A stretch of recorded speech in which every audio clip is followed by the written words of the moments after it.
Disdelay， 各位观众朋友们，大家好，欢迎您收看藏人行政中央电视台本周西藏华语新闻节目，我是本期的主持人达瓦桑木。本期的主要新闻有：达赖喇嘛尊者透过网络视讯参与佛法科学总集下册新书发布会；达赖喇嘛尊者向出席首尔国际佛教展览会的各国僧众发表讲话；达赖喇嘛尊者呼吁世界各国领导人立即采取行动应对气候变化；达赖喇嘛尊者与藏人行政中央领导人祝贺美国总统当选人乔拜登；达赖喇嘛尊者致函祝贺比哈尔首席部长和其政党在选举中获胜。第3届日内瓦论坛以中国的宗教自由政策为主题拉开帷幕。司政洛桑森格将访问美国，推动西藏政策与支持法案获得通过。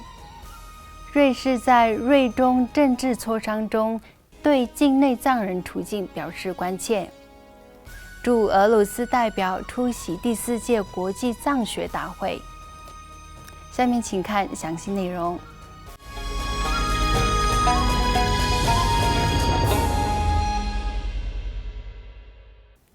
西藏精神领袖达赖喇嘛尊者于今天11月13日上午在印度北部达兰萨拉的寝宫，透过视讯直播与智慧出版社首席执行长丹尼尔·艾特肯参与英文版的佛法科学总集下册新书发布会。尊者在新书发布会上透过网络视讯回答了线上有关对书的一系列问题。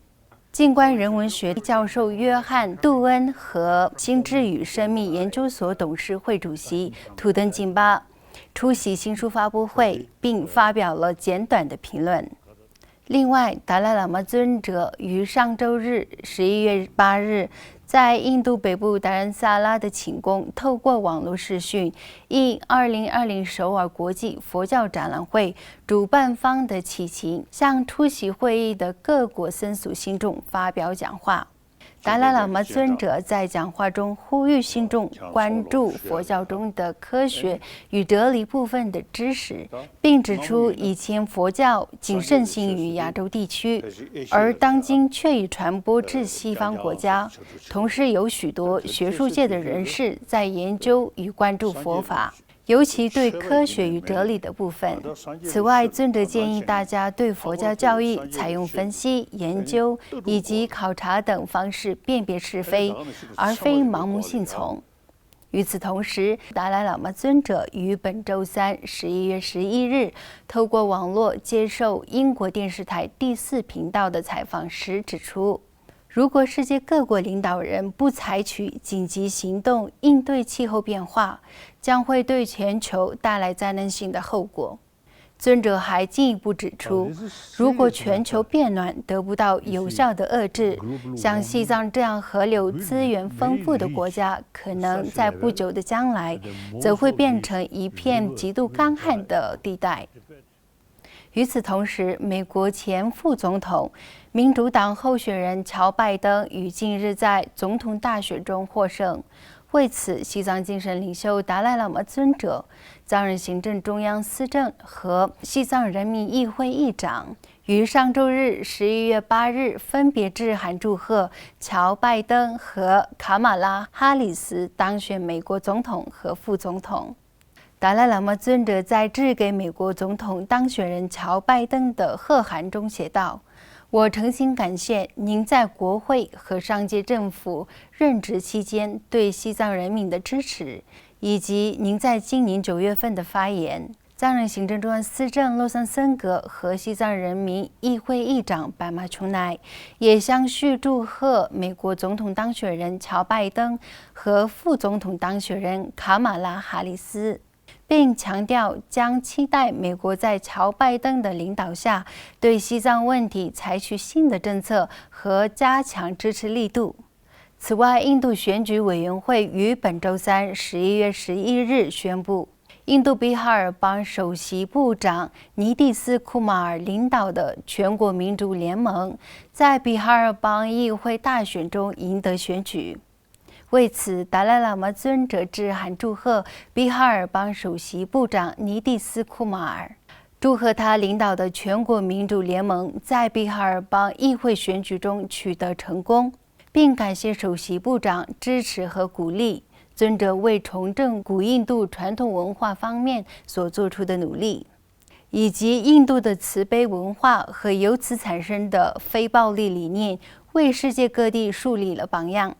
藏人行政中央司政洛桑森格、西藏人民议会议长白马琼乃也分别致函祝贺首席部长尼蒂什·库马尔，表达了祝贺。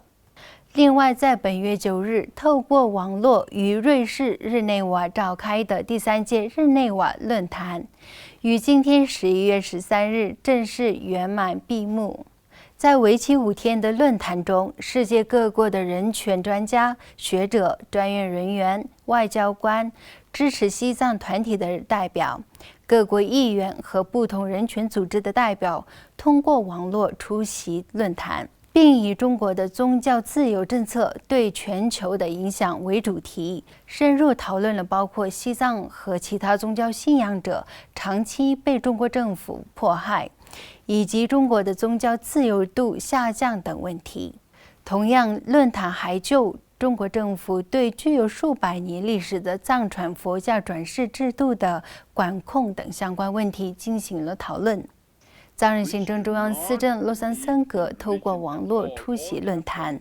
并在开幕式上为捷克语版的摄藏书记进行了揭幕。藏人行政中央外交与新闻部合驻日内瓦办事处于2018年开始筹办首届日内瓦论坛，向国际社会介绍中国统治下各少数族群日益恶化的人权状况。由于源自中国武汉的2019新冠病毒疫情，今年的第3届日内瓦论坛透过网络召开。在论坛期间，驻日内瓦办事处开启了日内瓦论坛的网站，该网站向公众提供了有关日内瓦论坛所有相关的信息。此外，藏人行政中央司政洛桑森格于本周二11月10日召开记者会，宣布将启程前往美国展开访问，推动西藏政策与支持法案在美国参议院中获得通过。司政在记者会上呼吁美国各地的藏人协会努力推动西藏政策与支持法案成为法律，并指出他将在访问美国期间会见国会议员和各界政要，大力推动法案获得通过，强调这是他此次访问美国的主要行程之一。另外，瑞士国务秘书克里斯蒂娜·马蒂于本周一11月9日通过视讯会议，与中国外交部副部长秦刚举行中瑞副外长级政治磋商期间，对中国不尊重人权，特别对中国统治下藏人的处境表达了关切。本次的磋商会议是瑞士驻北京大使贝纳迪诺·雷加佐尼于9月7日至11日访问西藏的背景下进行的。本次访问是2017年以来瑞士高层官员首次对西藏进行的正式访问。根据瑞士联邦外交部关于驻北京大使访问西藏的声明中指出，瑞士驻北京大使和其他10名外交使团成员访问了拉萨和日喀则，并与当地政府讨论了西藏人权状况等重要问题。因此，瑞士外交部对西藏人权状况表示关切，并强调联合国人权事务高级官员自由出入西藏和保护西藏人权捍卫者仍然是瑞士的核心诉求。请继续收看今天的最后一则新闻。由俄罗斯科学院东方研究所和拯救西藏基金会联合举办的科学与宗教交汇处藏学与佛教为主题的第4届国际大会，于11月9日至11月11日在莫斯科举行。藏人行政中央驻俄罗斯代表戴罗仁波切应邀出席会议。出席本次会议的各国代表讨论了西藏与周边国家的关系、卡尔梅克、布里亚特、土娃共和国以及俄罗斯和蒙古等其他国家的佛教发展状况。西藏精神领袖达赖喇嘛尊者促进佛教与科学间的交流，藏人社区在保存佛教和西藏文化方面的作用。